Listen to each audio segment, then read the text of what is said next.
Welcome to the Beth Yeshua podcast. For more episodes like this, visit bethyeshua.org/media.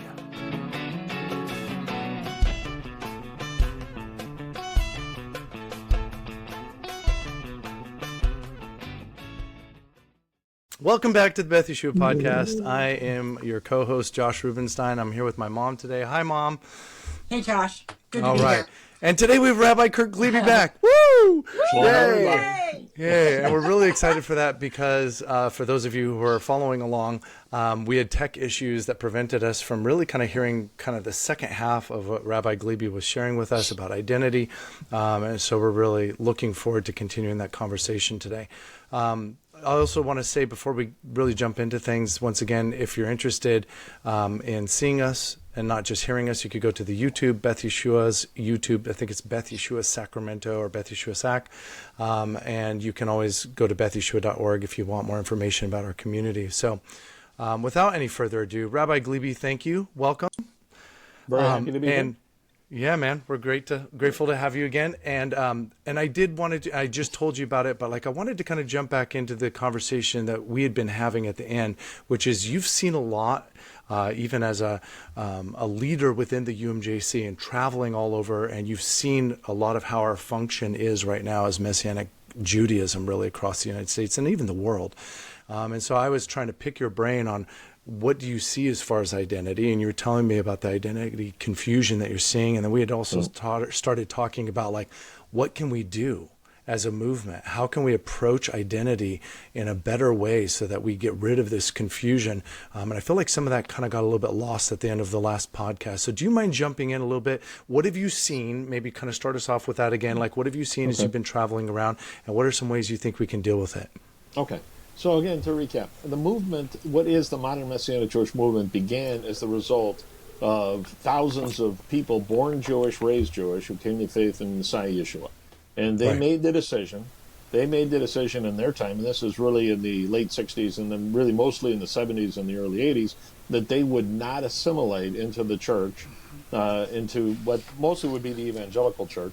They made the decision that they would be distinct. They would create congregations, and they would raise their kids as Jews and create traditions and follow traditions that were they had experienced growing up as Jewish people. All right, and so the movement was very vibrant in the 70s and the 80s. But what they failed to anticipate was that the Jewish people stopped coming to faith in Messiah Yeshua in large numbers. And they began to experience a lot of interest from Christians who wanted to know the Jewish roots of the faith. And so the movement then attracted thousands and thousands of non-Jews, people who were raised Christian, who it had no connection to the Jewish people whatsoever. So they came into the congregation. So it went from 90% Jewish with 10%, or let's be honest, well, better, 80% Jewish, 20% non-Jews, mostly Jews related to the Jewish community through marriage, to at this point, 80% Gentile with 20% Jewish, and most of those Jewish people being older. Okay. As a sidetrack, just really quick, my own little rabbit trail here. I don't know what you guys experienced personally, but for us at Beth Yeshua, it really seemed like it was when the internet happened and people could search out Messianic congregations. It felt to me really mid 90s through early 2000s is where we suddenly got a large influx of Gentiles who were very curious about the Hebrew roots and about and some of it I think was just a real genuine curiosity. It's become crazy now, with Hebraic roots and everything else. But I'm wondering what your experience was. Did you see any sort of explosion from that, or did Devar Emet really begin kind of post that explosion? Yeah, we were post that explosion, and we don't allow Gentiles to come and be a part of the community. They can come and visit. I mean, we had a Hispanic couple come this last Shabbat because they were curious, and it's because the guy feels he should keep Torah and keep kashrut and everything else. And I just said, it's not for you. So it's very easy for us to take a clean stand. They have no connection whatsoever with the Jewish people. They don't even speak English. All right? But yes, I think in my memory, I agree that by the mid-90s, the movement was awash with these non-Jewish people who suddenly were seeking to become a part of it for reasons other than a Jewish renewal movement within the Jewish community. It was definitely a Christian movement of people trying to live out Christian faith, but now basically calling it Messianic faith and avoiding traditional Christian practices and values. Right. Yeah. We can get into that later. But anyway, so kind of back to the other thing. So what these Gentiles did in coming in and being accepted, you also had at the same time many of the early leaders. Now their children are older. Their children are leaving the movement by the late 90s and the 2000s because of the confusion. Who is really Jewish? All right, and the dysfunction of a lot of the congregations. First generation movement. A lot of the leaders were not very good, frankly, at organizing and maintaining order, and not good at discipling, and so the movement began to really struggle. So the second generation is, for the most part, completely leaving, and it's being filled in by non-Jews. And then congregations are infrastructures. In order to exist, they have to have people and money and everything else. And so the leaders basically gave up the initial vision of creating some kind of a Jewish movement to creating that was for Jewish people, to creating a religious movement that would be for whoever came. Wow. And that's where the Messianic Jewish movement is today and why it struggles. I mean, there's no movement today, and it's why almost all the young people raised in it have left.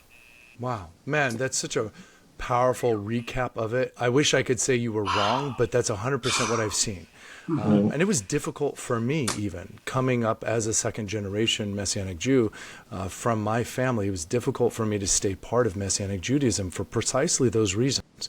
I remember when we got off the road with Jews for Jesus and we came back and we started doing ministry. This would have been the early 2000s, and we were doing ministry at Beth Yeshua. We were primarily focused on the youth, and we saw the identity confusion, and not just from the kids, but like their parents were confused and reinforcing confusion with them. And so it didn't matter if we said, hey, you're not really Jewish. Their parents were telling them that they were Jewish because they were attending a Messianic Jewish congregation. I remember that Rosemary and I, my wife and I, we would pray nearly every Shabbat as we left Beth Yeshua, God, can we please leave? And honestly, that's where we were for many, many years, and God kept saying no. And so we were like, okay, all right, that's fine. We're going to continue to stay. But that passionate explosion that happened in the 70s and the 80s, I never really saw that. I sort of saw the tail end of it with maybe some conferences in the 80s when I was younger, but I have never actually experienced that Messianic Judaism. Yeah, it's unfortunate. It is. It is. So, okay, then we were talking about how could communities that are interested in not doing business as usual, in not creating just a religious movement, but leaning into the real, I guess we could say the spiritual reawakening that we saw of the Jewish people in the 60s and the 70s. If they're maybe if they're starting off, what would be a good way to start off? What would you recommend as a rabbi with a lot of experience in that? Then maybe, yes, I know it's really hard to turn a battleship once it's moving, but what are some ways that maybe, congregations could change and move things back towards health as far as identity specifically? Okay, well, all right. So, I mean, if I know a group of young people who are in a large city with a decent-sized Jewish community, and the congregation that they're a part of has been around forever, but the congregation is overwhelmingly Gentile now. All right? And they follow traditions that's kind of like the boom chuck, Messianic Jewish kind of oddities of the 70s and 80s. In other words, it's not a normal Jewish flow of service that you go to service and it's just kind of like much more like what a church service would be with some Jewish sprinkles, okay? Sure. They don't want that. These are, for the most part, Jewish kids who've had exposure to the rest of the Jewish community, and they find their congregation to be odd, not really Jewish, and then it's full of Gentiles. So they have started a chavurah. They engage with the congregation, but they stay engaged with one another outside the congregation and creating their own kind of space that is more normative. And they're hoping to be an influence within their congregation, and time will tell. I mean, that's one approach. The other is for people that, and I know others who they start a chavurah. They start their own little chavurah, and they run it very tightly. I mean, when we started Devar Emet, it was late 90s, it was late 90s when we started the chavurah. And the idea is that it's a by invitation only place.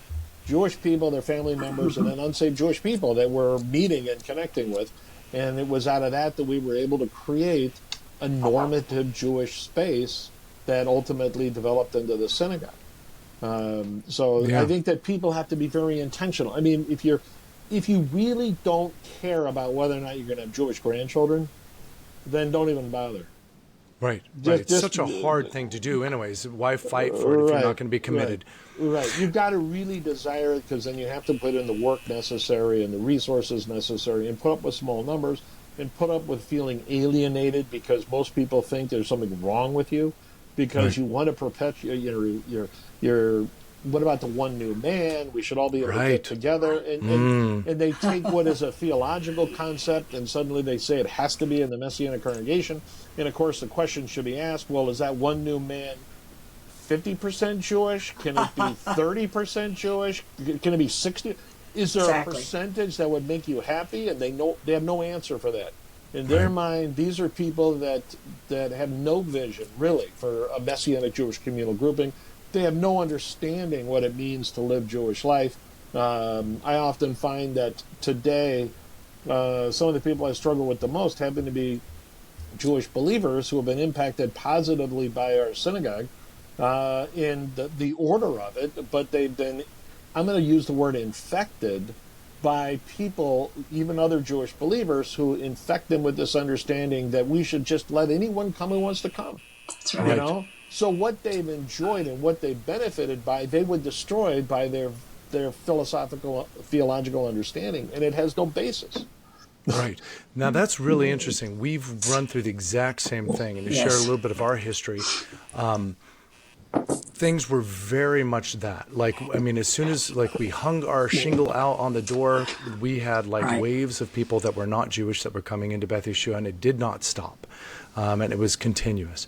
And it was something that we continued to struggle through over and over and over again. And when COVID hit and we all got shut down and we were meeting out of our home, like, I just began to feel like this grief for what our community had become. It was something where my children were confused. My children were upset. And I began to see in them even like the same reality of what had happened in me. And if I hadn't been listening to God and him saying, no, you don't get to leave, I would have been gone. I would have been part of like a church or something else. Like it would have been over for me. And so I actually did a series of teachings on what the original call was of our community and getting back to our guiding principles and our foundational documents and what we believe, which is we are here so that Jewish people would come to faith in Messiah and that they would be able to live out as faithful remnant. They'd be able to remain as part of their people, but be faithful to Yeshua as Jewish people. And it was a very hard pill to swallow for many people in my community. And I still have people in my community that want us to just like be a seeker-friendly Hebraic church. And I'm like, and some of those very people are Jews.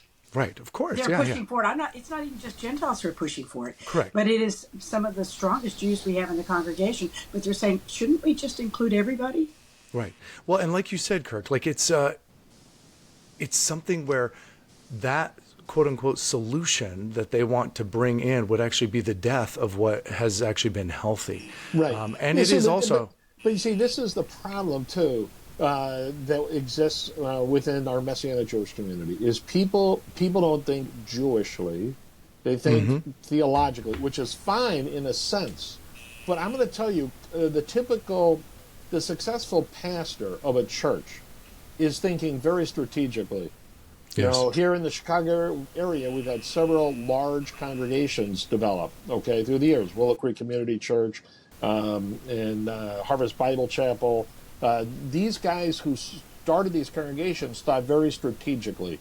Yes, the gospel, they all believe in the gospel. They all have slightly different approaches in terms of how they teach it, but they're all very strategic in regards to who they want to have come in the congregation.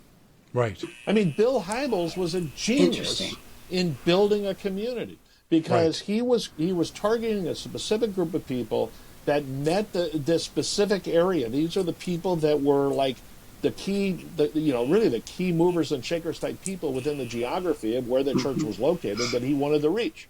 That's right. And they were effective. And because of that, they grew tremendously. That's been the pattern of all of the large churches.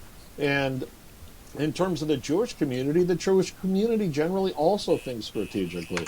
Okay, because I mean, if you're a believer, of course you're thinking theologically, right? Right. But if you're not thinking strategically, then you're going to just have what often are small, little, insignificant congregations in the Christian community that just kind of self-perpetuate, but there's nothing significant going on. They're theologically fine, but their congregation is irrelevant for meeting the people around them.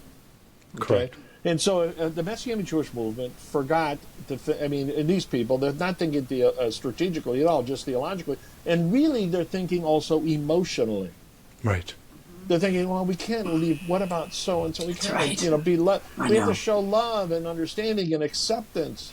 And the problem is leaders need to be emotional, but you've got to be led by the strategic understanding of what it is you're trying to accomplish. What is our purpose? Right. And being all things to all people never works. Correct. The most effective churches do not even try to do that. So why should we? Do we think we'll be more effective? Like I said, one of the most important things a Messianic Jewish congregation has to think of is, will we produce Jewish children and Jewish grandchildren? Right. Because that's the whole uniqueness. If you do not care about that, then don't call yourself a Messianic congregation. Don't practice Jewish traditions. Become a church. Be a church. Go to a church. Because there, the Jewish component, the Jewish outcome of grandchildren, in essence, isn't part of the equation. They don't care about that at all. Right. Give up on the whole Jewish thing. Be a church. And there are plenty of churches that have some Jewish trappings to them.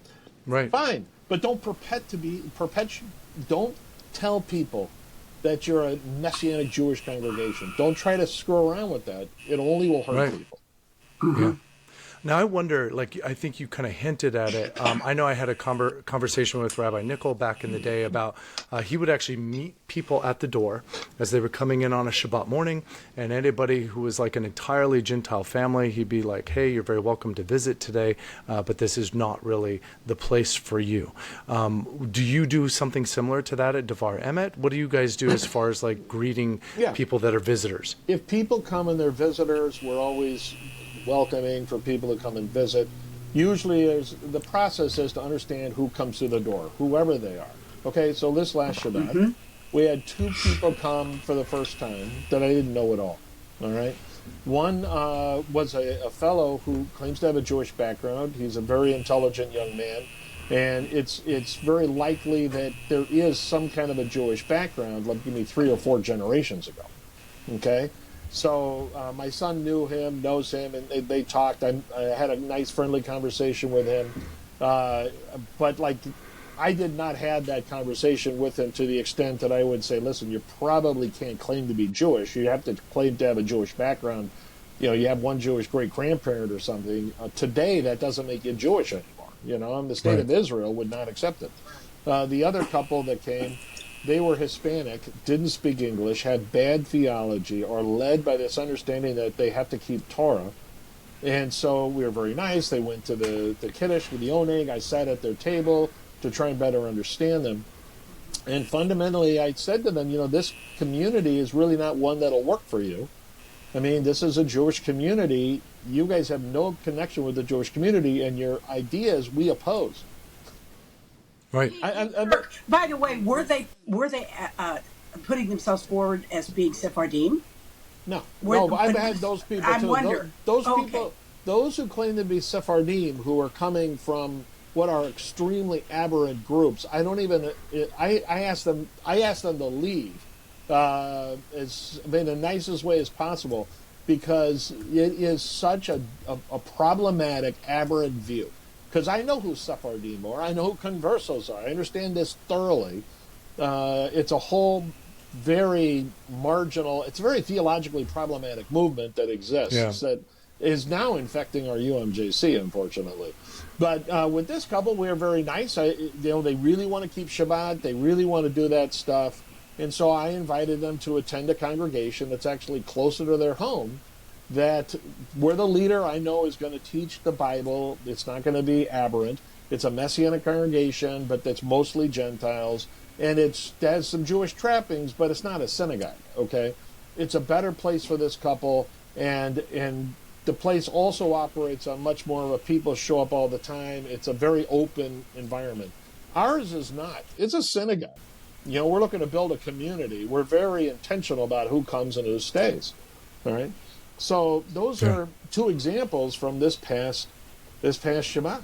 Now, I had a woman contact me. Her mother's Jewish from Cuba and father's Gentile from Cuba. She wasn't raised religious, really, not much, but she has a clear Jewish background and would like to attend. All right, and I'm certainly inviting her to come because she has a connection to the Jewish people. She identifies as Jewish and is open to belief in Yeshua. She's not yet a believer in Yeshua. All right. To me, the issue is, do you have a clear connection to the Jewish people? And again, the fellow that came, really a nice guy, but it was clear to me that he'd never be able to make Aliyah. He doesn't have any clear connection to the Jewish people. It's too far back. And to say to him that he can identify as Jewish would not be fair to him, because the Jewish community, if he ever engages with anyone in the normative Jewish community, besides us, they would say, yeah, no, you're not Jewish. You know? And that's painful for people to be told. It is. I think a lot of it, we've talked about this previously on our podcast, is people ascribe value to being Jewish, like as if somehow it's more holy, more chosen, more right with God, right? It's an obligation and a responsibility. It's a burden. Right. I remember praying when I became a believer. I mean, it's like I really would prefer not to be Jewish anymore. It'd be much easier to just be a Christian. Yes, for sure. Especially for those of us, I think, laboring in the Messianic movement. Yeah. Like it's not even like we're just, going to a normative Jewish synagogue. It's like warfare, kind of. It's like carving out this sacred space. It's difficult. It's a very difficult task. Right. Yeah. So going back then to like the idea of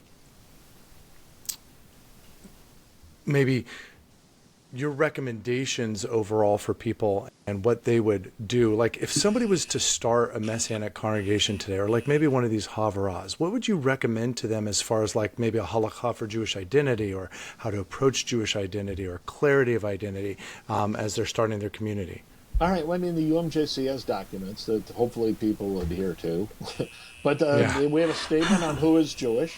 And it's based on kind of what I said. I mean, in the UMJC document, it says a fully Jewish parent, one fully Jewish parent. Now, I mean,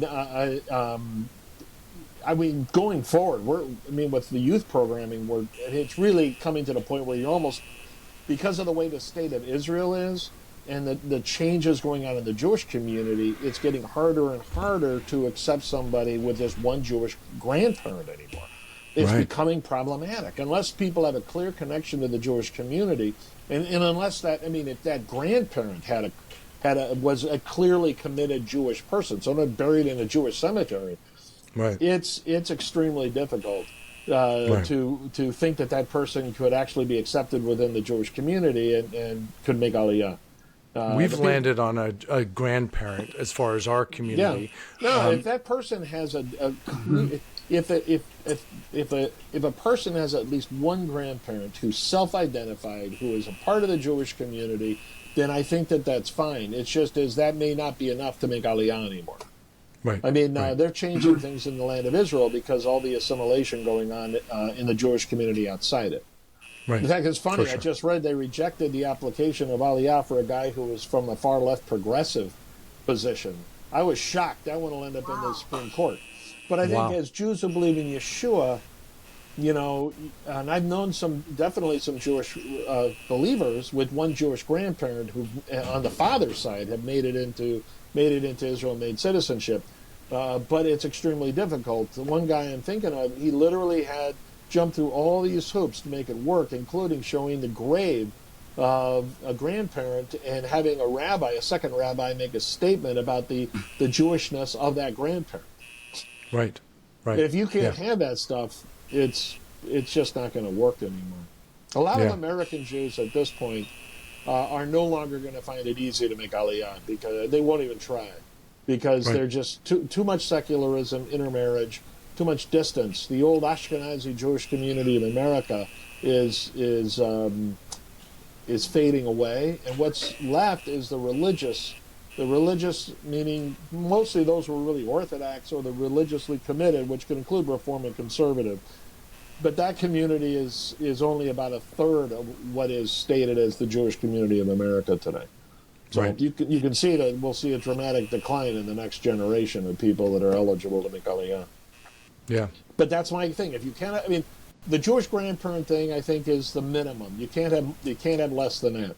And then I look for people to obviously to intermarry. So anyone I know who identifies as Jewish with a Jewish grandparent only, they say, go find yourself a Messianic Jew.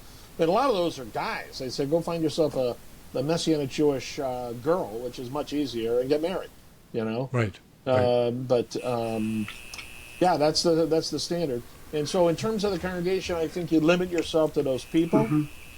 If you have, and I would say this, if you have someone who's got just one Jewish grandparent and they're married to a non-Jew, best thing for them to do is to don't let the kids identify as Jewish. It doesn't work. I know that sounds hard, but those kids now have one Jewish great-grandparent, and it's not accepted. Right. It's not defensible. Right. And then to limit, if you have a chavurah, and listen, if you're in Dubuque, Iowa, and you want to start a Messianic Jewish chavurah, right. It's like pointless. You can have a group for Jewish people and their family members, but don't try to start a Messianic Jewish synagogue. Forget it. Right. You're really talking about places where you have at least an obvious Jewish community, where there are at least 2 or 3 other synagogues in your area where there are Jewish people. Yep. And I think if God puts it on your heart and you want to do that, just have a place for kesher, connection. Right. Sounds good. I know a kid, is a young man who just moved from San Antonio, Texas to Austin, Texas, because he wanted to be in a larger Jewish community, and he's a fairly new Jewish believer. And so I immediately put him in touch with a couple of other Jewish believers in Austin because he needs community. And the Messianic congregation is just a one new man group. It's weird, you know. And so at least he has connections with other Jewish believers, and these Jewish believers have a small chavurah of other Jewish believers that meets on like a monthly basis. So at least there's something. I was just thinking about the fact that it is so hard to find communities that actually have these sorts of standards and clarity. Like I was thinking of, there's a congregation that we had somebody go to. They visited. I don't really want to say the name of the congregation, but almost entirely Gentile. Many of them dressed as if they were, Orthodox. They had hectures that they didn't even abide by in their kosher kitchen and stuff like that. Like they were more Jewish than Moses. And you have to wonder at that point, no Jewish people in this community at all. You have to wonder, what are they doing? Like they're creating, to me, that's de facto conversion. That's like we're essentially converting ourselves to Judaism by our practice. It's worse than that. It's called cultural appropriation. Right. Yeah. And so, it's theological, I would say pretty close. It's either a heterodoxy, but potentially just heresy. Right. I'm a firm believer. Gentiles are not obligated in any way to keep the Torah. They're not obligated to do all these things. If they choose to observe holidays because they're in the biblical text, that's fine. But you don't have to do it the way Ashkenazi Jews do it. What we do is not the same as what the biblical text is. We've added all kinds of things to our holidays because it's part of our cultural practice. But when people do what you're talking about, it's cultural appropriation, and it's really bad. Right. And it gets so confusing because people look at the Messianic movement, quote unquote Messianic movement, as if it's including all of these things. And then there are even some of these communities, one new man community, John, that are actually included. Right. No, if you more and more, and I would say it's a public thing, I'll just say it. Our union is accepting groups now who basically practice this. And it's Yes. going to be a short period That of time was an before issue. the That was a definite UMJC issue, right. will fall off the edge on this. The Alliance, I'm Yeah. convinced, already practices this and turns a Correct. blind eye to the confusion. But the Union has gone from, being clearly focused on Jewish people to we need to get more numbers in the door. We need more congregations, regardless of really what they stand for and how many Jews are in them. And then, Right. you know It's what? about the numbers, though. That's what I'm not concerned. Do you really think that for the UMJC it's about the numbers? Yes. Or is it about inclusion? Is it Yeah, about it's they're numbers. feeling bad that and I'm saying they, but I am not Jewish, and you know that. And so I think, but we're looking even at the people when we try. Remember, Josh, when you came on and then you said everybody out of the pool. What year was that when you said everybody out of the pool? And Yeah, well, that was when we defined Jewish identity. Yeah. Yes. And we said we never had a clear guiding document, and so we pretty much aligned ourselves with the UMJC, but we made it patrilineal and matrilineal.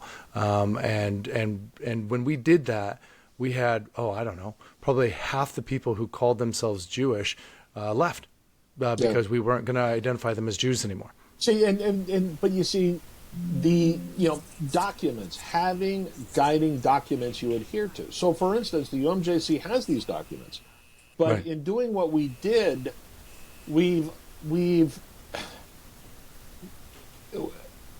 part of it, I think, I'm sure, is numbers. Part of it is we want to see ourselves as more welcoming, but what's going to happen very quickly is that people who have questionable backgrounds, especially we're talking about Sephardim earlier, will just be accepted. I mean, I talked to one guy who was a proponent of this, and he represents a lot of these so-called Sephardic Jews in Brazil, and they want to be accepted as Jews, and they want the UMJC to accept them as Jews, and this is step one of the process. This is what he told me. And so, I mean, I'm sorry, because the Jewish community will not accept them as Jews. What's fascinating is that, again, the Jewish community is becoming more conservative, in essence. It's more and more, it's the traditional understanding of who is a Jew. All right? I mean, around the world, only the American progressive movement accepts patrilineal descent. No one else does, okay? They all still hold the matrilineal descent. And here, the patrilineal descent the caveat is raised Jewish. Right. All right? And so we say we accept everybody, pretty much. But if we move away from people that at least have a clear connection to the Jewish community, patrilineally or matrilineal, people who are in the Jewish community will clearly not have anything to do with any of us at all, because we're all now considered questionable. Right now, I have relationships within the Jewish community, and others I know do, because they know us individually, and some of them have even been to some of our community events, and they see and meet other Jewish people. But in the future, all of that will be cast in doubt. And then when you think about the Christian church, so let's think about the evangelical leadership in the United States, or there's some of our people want to be able to make inroads and build bridges with the Catholics or the Orthodox. Well, if 90% of our congregants are Gentiles, why would they think that we are representative of the remnant of Israel, that saved remnant? They're going to look at us and say, as well, these Christian leaders will say, you guys are nuts, you're aberrant. Right. And we've allowed it because we've not followed our guiding documents. We've not been willing to take a common, normal understanding of Jewish identity, which the Jewish community accepts, which is halakhic is the way it is. If you're Jewish, you're based on halakha, but if you have at least one parent who's Jewish, then you're part of the community. That's the way the Jewish community operates. Right. Okay? Right. We've just thrown all of that aside because we're interested in perpetuating our little congregations and our little quote-unquote Messianic movement with whoever will show up. Right, right. So, can I interrupt on that? Yeah, go for it. Kirk, we keep talking about the matrilineal and patrilineal, and I mean biblically, it's patrilineal. Where did the matrilineal come from? And when did that happen? Ezra and Nehemiah. Yeah. Yeah. Basically, And we Ezra, looked at Nehemiah, that. and it's clearly codified by the end of the first century. I'd say by the end of the second century, it's absolutely confirmed. And remember, back then though, they have a way of dealing with it. Paul did that. He took Timothy. Now, interesting in Acts chapter 16, the question was, well, his mother was a Jew, but Right. his father wasn't Jewish. So in the Jewish community, he had a connection to the Jewish community, but some are operating patrilineal, some are operating matrilineal. A lot of people, most people are like, well, you have a Jewish parent. That's Second Temple Judaism. Are you with us or are you not with us? So Paul went, circumcised him, and solved the answer. Okay? Yep. And so for today, I mean, so matrilineal, you can't escape it. It's the way the majority of the Jewish community understand it. But if you say, well, I'm Jewish, therefore it doesn't matter who I marry, my kids will be Jewish, you're a fool. You're also arrogant. Right. If Right. you're a single individual, it's like you got kids, right? Tell your kids to marry other Jews who believe in Yeshua. They all carry Right. the name Rubenstein, all right? Right. But it's like if your kids choose not to marry a Jewish person, the reality is that it doesn't matter what their last name is. Right. They're too far away from the thing. We've got to encourage intermarriage and conversion, which we haven't talked about. Messianic Jewish conversion is ridiculous. Nobody recognizes it, and all it does is bring confusion. Right. And who does it hurt the most? The children of the families who convert. So if you have two Gentile parents with 3 kids and they all go through conversion, all it's going to do is confuse everybody. Because Yeah. the Jewish community is going to look at them cross-eyed. And if they want to become actually Jewish, and many, I read a statistic once that one of the largest sources of conversion into Judaism is Messianic Judaism. So Wow. Gentiles come into the Messianic Jewish community and then don't get everything they want. So they just renounce Yeshua and convert. Right. Right. So there's 2 big issues I see that also feel a little bleak. One is there's not a lot of Jewish kids who believe in Yeshua, right? And so finding somebody to intermarry can be rough. I mean, Right. like they exist, but you got to go to like the right camps and find the right people, like, so that they can Right. actually have some connection. there's The other a- one is like, Yeah. just the future of Messianic Judaism, because outside of the land of Israel, in a reality where we're increasingly not identifiably as Jewish in any real way that would be seen as Jewish from the normative Jewish community, and the fact that right now we do not see a large number of Jewish people coming to faith in Messiah, like that, whatever that spigot was that got turned on in the 70s, Right. it's not on right now. So man, we've got some serious issues. And it would seem that some people would be like, well, okay, well, the answer is to throw open the door to the Gentiles, welcome them in so we can still have something here for when God turns that spigot back on. Some people would say, well, no, we just got to do what we can with the small numbers that we have and be faithful. What would you say towards both of those issues, like the decreasing number of people to actually intermarry with, and the reality that increasingly Messianic Judaism is getting smaller and smaller, like real Messianic Judaism, Jewish people who are identifiably Jewish, who have a faith in Yeshua that's vibrant, that's getting smaller and smaller and smaller. And so what does that mean for the movement? Yeah, well, okay, first, we bringing in more Gentiles has never helped us to bring in more Jews.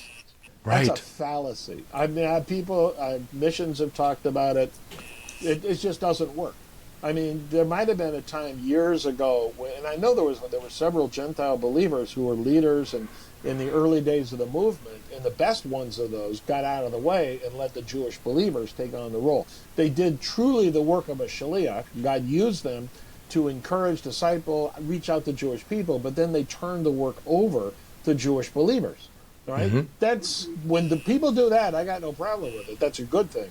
But just wholesale and having Gentiles come in and take on responsibilities only adds confusion.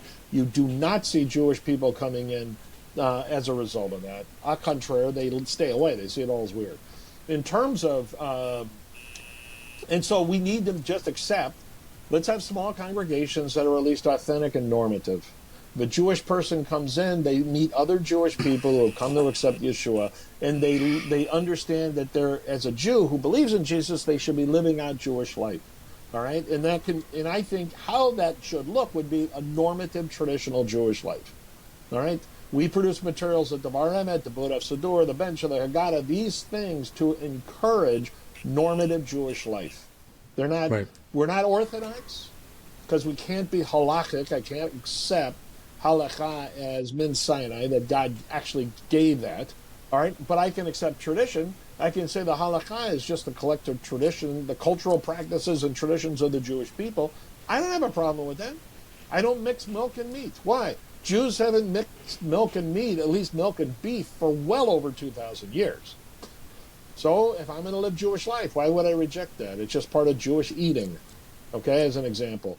So, so we should accept the fact that we're going to have smaller communities. Let's make sure our communities are effective. We have good teaching and order, that our children are being taught and raised what it means to live Jewishly. Let's try to connect as best we can with the greater Jewish community, you know, so that we feel, so we're part of something bigger than ourselves.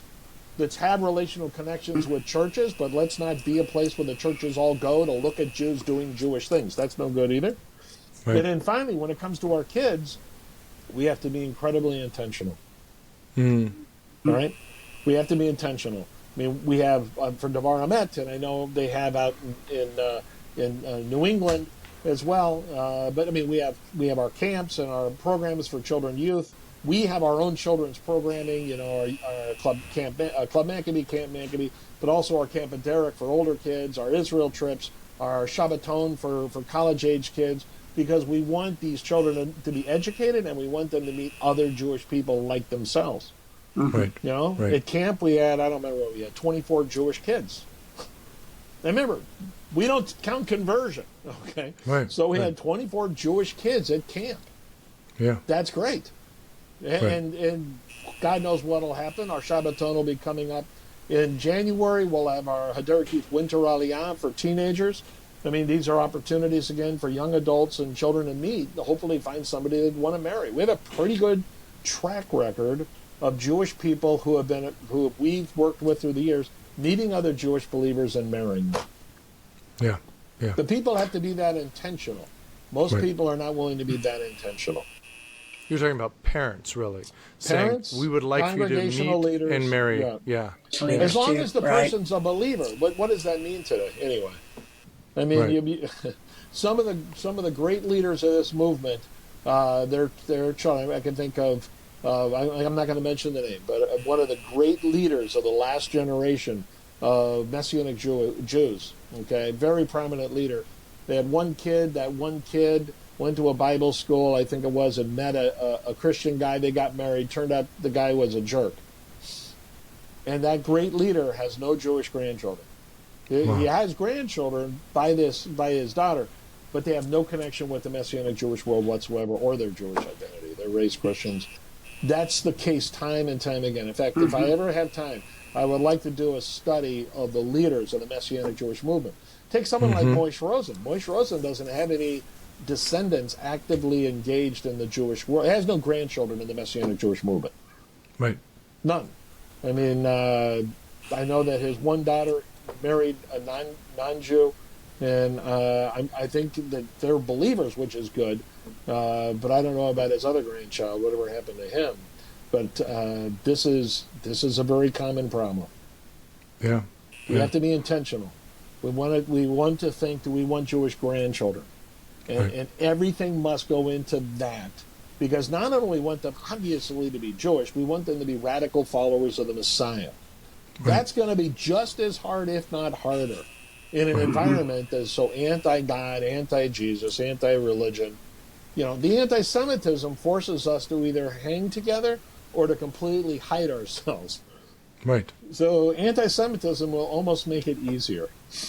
As far as Jewish identity, right. Yeah. Wow. All right, so that's a lot. That's hard. Is there hope? Yes. Is there It's our hope, because, you know, and this is also something that sounds, you know, God has promised that the Jewish people will exist. Okay?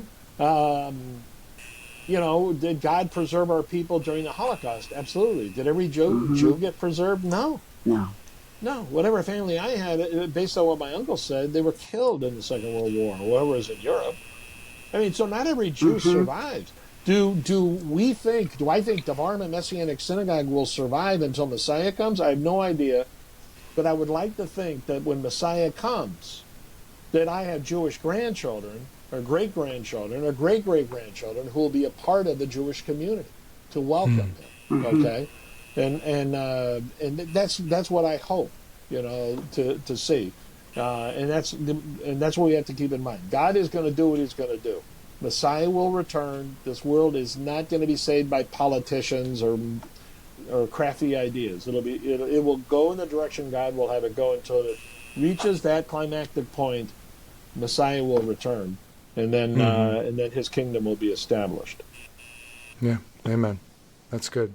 Now, Mom, I know that you had some other things that you had done some research on. Is there anything that we haven't hit before we say goodbye to Rabbi? Well, I guess I wanted to speak as a person who married a Jewish person during the 70s, and then for his becoming a rabbi and what that meant to me.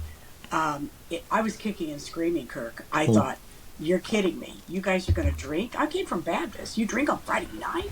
I mean, everything that you could think of culturally that was related to being Jewish, I thought, well, why? We all believe in Jesus now, so what's the point? And it took years. And I'm amazed even that Josh has come out of this as strong as he has, because I was kicking and screaming most of the time. But to me, the most important thing is the generations, and even the naming of Or Lador that Rabbi Nathan has. Two of Josh's teenagers, the 14-year-old and the 18-year-old, went to camp there this summer, and his 14-year-old, said to me, he said, I want to go back. He said, it wasn't just about being unplugged. He said, being unplugged. He says, being unplugged is important for your soul. And this is a 14-year-old who is this Mr. Technology, right? But they made such connection with other Jewish kids during that time that's what they want.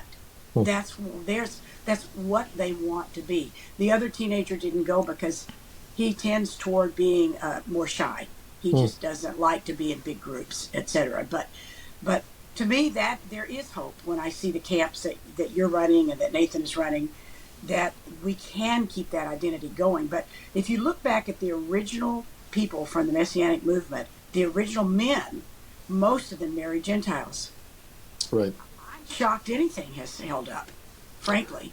Yeah. Well, but it's unfortunate, too, is almost all of the children of that first generation, almost none of them are in the movement today. I'd like to see a study on that. Josh I'd like to know statistics. Yeah. Yeah, Josh is one of the few. I mean, you just go to the movement. I mean,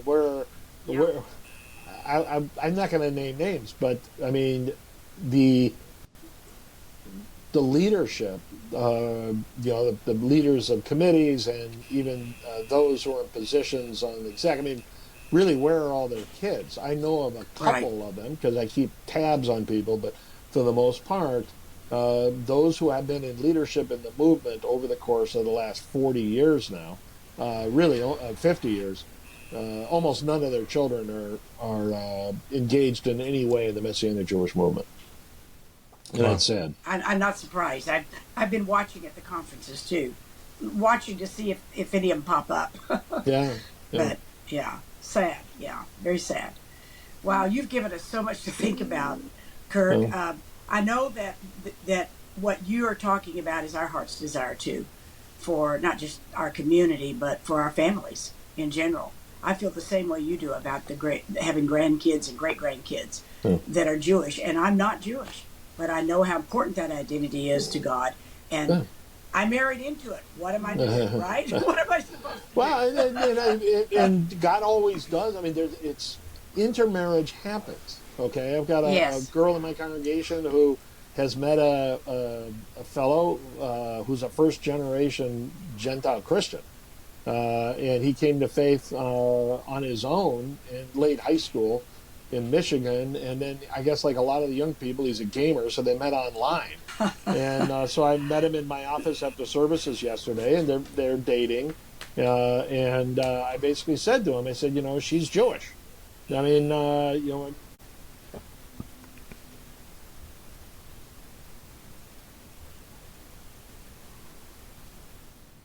Oh, yeah. You popped out for a second. Let's jump back in. Yeah, no, that was primary contact. That was a primary contact.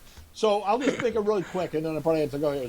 Is that I said to them, if you guys are going to do this, I encourage you to have a Jewish home. I mean, but that's all you can do. They have to figure out what they're going to do.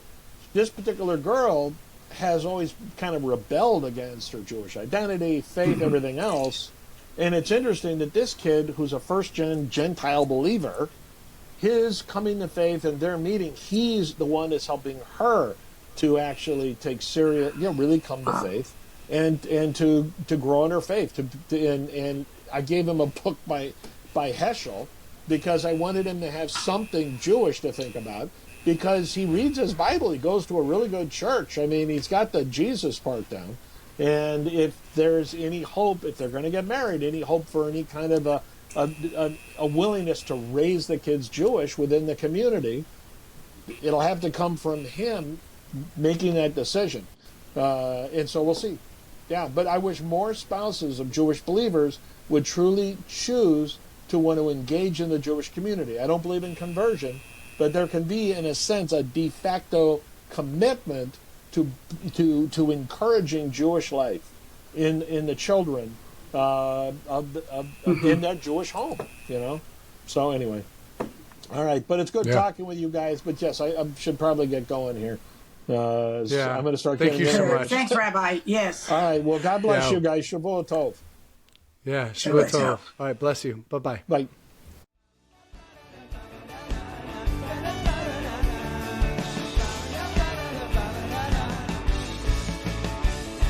Thank you for listening.